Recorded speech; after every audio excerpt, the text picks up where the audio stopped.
ಅನೇಕ ಜನರಿಗೆ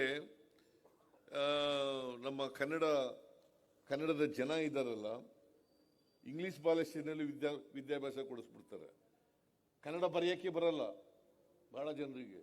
ಕನ್ನಡ ಮಾತಾಡ್ತಾರೆ, ಕನ್ನಡ ಬರೆಯೋಕ್ಕೆ ಬರಲ್ಲ. ಇದನ್ನ ನಾನು ಅನೇಕ ಕಡೆ ನೋಡಿದ್ದೀನಿ. ಇದನ್ನು ಕನ್ನಡ ಬರೆಯಕ್ಕೆ ಬರದೇ ಇರತಕ್ಕಂಥದ್ದನ್ನು ನೋಡಿದ್ದೀನಿ. ಮಾಡಕ್ಕೆ ಹೋಗಬಾರದು. ಕನ್ನಡನೂ ಕೂಡ ಒಂದು ಭಾಷೆಯಾಗಿ ಕಲಿತಕ್ಕಂಥದ್ದು ಅತ್ಯಂತ ಅವಶ್ಯ. ಇದನ್ನು ಕಲೀಲೇಬೇಕು.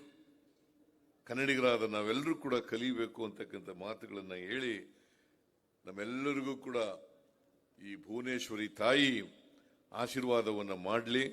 ನಮ್ಮೆಲ್ಲರಿಗೂ ಕೂಡ ಕನ್ನಡ ನೆಲ, ಜಲ, ಭಾಷೆ ಇದನ್ನು ರಕ್ಷಣೆ ಮಾಡ್ತಕ್ಕಂಥ ಶಕ್ತಿಯನ್ನು ಕೊಡಲಿ ಅಂತ ಬೇಡ್ಕೊಂಡು ನನ್ನ ಮಾತುಗಳನ್ನು ಮುಗಿಸ್ತೇನೆ.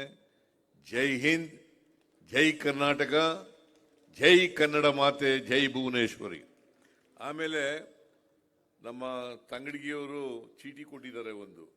ಏನಪ್ಪ ಅಂತಂದ್ರೆ, ಕನ್ನಡ ಹೋರಾಟಗಾರರ ಮೇಲಿನ ಕೇಸ್ಗಳನ್ನು ವಾಪಸ್ ಪಡಿಬೇಕು ಅಂತ ಹೇಳಿದ್ದಾರೆ. ನೋಡಿ, ಯಾರೋ ಕೈ ಎತ್ತಾ ಇದ್ದಾರೆ ಈಗ ಅಲ್ಲಿ. ಸಾರಾ ಗೋವಿಂದು ಕನ್ನಡ ಪರ ಹೋರಾಟ ಮಾಡದಂತ ಎಲ್ಲ ಕನ್ನಡಿಗರ ಮೇಲೆ ಏನೇನು ಕೇಸ್ಗಳು ಹಾಕಿದ್ದಾರೆ ಆ ಎಲ್ಲ ಕೇಸ್ಗಳನ್ನು ಕೂಡ ವಾಪಸ್ ತಗೋತೀವಿ. ಇನ್ನೇನಾರ ಹೇಳ್ಬೇಕಾ? ಸೊ ನಮ್ಮ ಸರ್ಕಾರ ಒಂದು ಅರ್ಜಿ, ಯಾರ್ಯಾರು ಕೇಸ್ಗಳಿದೆ ಕನ್ನಡ ಚಳವಳಿ ಮಾಡಿ ಅರ್ಜಿ ಕೊಟ್ರೆ ಆ ಕೇಸ್ಗಳನ್ನೆಲ್ಲ ವಾಪಸ್ ತಗೊಳ್ತಕ್ಕಂಥ ಕೆಲಸ ಮಾಡಿ.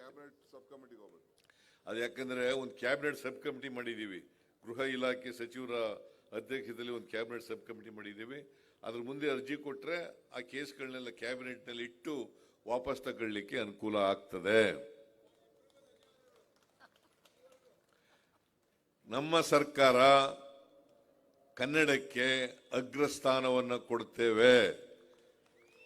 ಕನ್ನಡದ ನೆಲ, ಜಲ, ಭಾಷೆ, ಸಂಸ್ಕೃತಿ ಇದನ್ನ ಕಾಪಾಡ್ತಕ್ಕಂಥ ಕೆಲಸವನ್ನ ಮಾಡ್ತೇವೆ. ನಾವು ಮುಂಚೂಣಿನಲ್ಲಿ ಇರ್ತೇವೆ ಅಂತಕ್ಕಂಥ ಮಾತುಗಳನ್ನ ಈ ಸಂದರ್ಭದಲ್ಲಿ ಹೇಳಿ, ಈ ವಿಡಿಯೋ ನಿಮಗೆ ಇಷ್ಟವಾದಲ್ಲಿ ಲೈಕ್ ಮಾಡಿ, ಶೇರ್ ಮಾಡಿ, ಸಬ್ಸ್ಕ್ರೈಬ್ ಮಾಡಿ.